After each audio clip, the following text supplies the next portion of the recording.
it was play. For pre-production, we did, musical chairs and then learned how to, kill people on stunts. So it was a little bit of everything.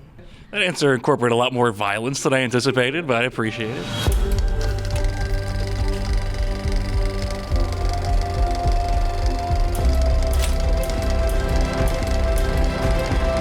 Hey everybody, welcome to Den of Geek Studio at San Diego Comic-Con. I am Alec Bojalad, and I am here with the, let's say, vibrant and colorful folks behind Alien Earth on FX. Vaguely Western themed at this end. At that end, yes. What are you talking about? You're my favorite breakfast cereal character. You hear that, Alec? What is? I genuinely don't know who you're talking about. Like what? Months of having to shoot with him. Oh God, yeah. Months. I hope you got in a bunch of HR complaints. There you go. Den of Geek, breaking story, Olyphant, Hawley. Not big fans of each other. I love doing these after the panel because you're all like somewhere between like completely emotionally spent and like super amped. So I'll try and take advantage of that as best I can. Yes, welcome. How we woke up How this was morning. that panel, by the way? How'd you guys have fun? Colossal. Yeah. 6,500 fans couldn't have been better behaved and happier, I felt like, in the end. So it was great to watch it loud in that room. I thought it played, Holly.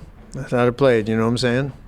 Agree. Noah, I've been told that you're pretty good at this like adaptation thing. When you approach a property like Alien or anything else, do you think of visuals that captivate you, concepts that come to mind? Where do you start? What's your approach when you're approaching something like this? I start with feelings. What did I feel about the original movie? I don't go back and rewatch it, right? I just try to remember what really stuck with me about in this case, really the first two films, Ridley's specifically, but the first two films. And then my goal is to recreate those feelings in you by telling you a totally different story. David, I wanted to ask you, like, Alien as a concept feels like it's always lended itself towards something more like immediate and visceral and short, whereas that's not necessarily the case in episodic television.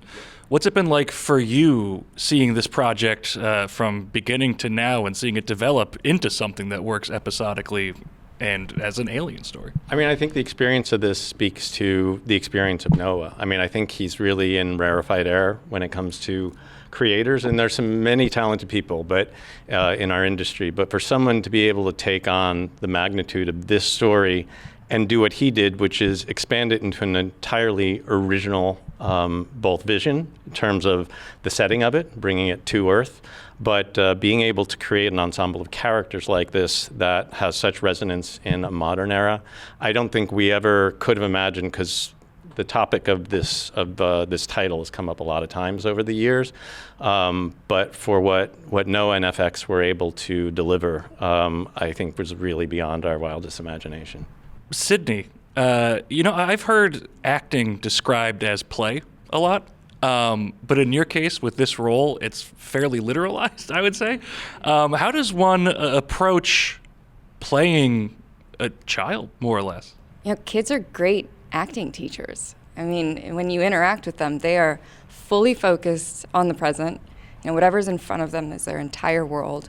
And they're scarily honest, and so Noah really, really allowed me to find comfort in taking the freedom to explore and to try things and fail and try again and succeed. And it was play.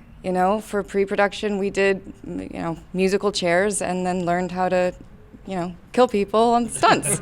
So it was a little bit of everything. That answer incorporated a lot more violence than I anticipated, but I appreciate it. Timothy. I see. You're going in order. I see what you're doing. I swear on my life. I thought for sure. They sat you in the order in which I have these questions. Really? Yeah. It looks pretty sus, Alec. I think this is kismet. I think this is going to be the most successful show of all time now. You're just taking people's order. You know what I mean? Well, and trying to keep it easy on the dupe pad. All right, well, skipping over Timothy. That's what I was hoping for, by the way. No, you're not getting out of it that easy. You're answering. I was like, this is time right here, and it's all about how much time you take. Olyphant? So I feel like we've taken my time. Olyphant, you're answering my damn question. Oh, really? Noah, this man who torments you so, was recently quoted as saying he cast you as Kirsch to kind of make up for a bit of a typecast in Fargo, which, I mean, I certainly appreciated. First of all, I'm a big fan of typecasts. I will happily play that role a couple times more before it's all over. Yeah, absolutely. God, I hope so. It's always nice to have something to go back to. You know what I'm saying? Oh, yeah. You know what I mean? Well, this whole guy stretching thing is exhausting. He's not a U.S. Marshal, from what I understand? No, it's not even human. Oh, all right. What was that like? It was great. It's a good part. You know what I mean? It's a good part, good material, good company. It was a good gig. All right. Well, that was not a lot. I'll take that. That was not. That's nothing. I'm getting notes. You know what? I didn't think much of your question. Yeah. That's fair. I don't think anybody does. Babou, could you please be nice to me and tell me a bit about Morrow? And something I'm curious about is your character's, this might be too heady and abstract or just dumb, but his relationship to life. Like, Morrow has a fascinating relationship to life as a concept and an experience. Life as a concept. I love that. That's a great question. I didn't think it was dumb. That was a fantastic question. There's so many angles that come at that from, but one of the ones that sticks with me is, Morrow's a cyborg. So he's a man-machine, right? And this idea of, I love the question he asks at one point. Spoiler alert. Should I go for it? I'm going for it, Noah. All right. Yeah. When is a machine not a machine? I think that's a question about life and a question we're asking right now with AI, right? But for Morrow personally, it's like, okay, so his human side, which is damaged in some ways, and over time we find out what that damage is, makes him weak in some way. So for him, life is about trying to be more like Kirsch. Thank you for a nice, thoughtful answer. I tried. I really tried. I thought it was a good question. Samuel, last time I don't think the world, you play a trillionaire, and the world, as of right now, does not have any trillionaires. How do you get in the mindset of somebody who could financially do anything? You play it in the scene, you know what I mean? So when you walk into, Boy K walks into a room and feels like he owns the place and feels like he's cleverer than everyone else and feels like he's 2 steps ahead of everyone else. And that kind of feeling of just being able to lounge around or sit however I want or do whatever I want or say whatever I want, scene by scene, that's kind of what I relied on. I'm not sure how playable being a trillionaire is, but, Also, he's such a vivid character on the page. I drew, obviously, so much from the way that he speaks and the style of writing and, that kind of thing. So the fact that you called him Boy K tells me that you absolutely know how to play a trillionaire. There you go. Yeah. There you go. Alex, I was wondering if you could tell me just briefly, what is there training available to play like a soldier in a sci-fi concept? And does Prodigy just skimp on armor? Because you seem pretty underprotected. It's such a good question. There was a training program that we did as actors with a real life military guy, which is probably the furthest I've been out of my depth since I was a teenager, not being chosen for the football team.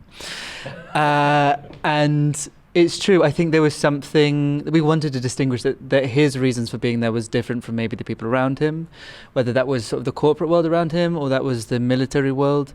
He's there in that world out of necessity, not out of choice. And therefore, I suppose visually, trying to define that in any way is helpful to make something that distinguishes him.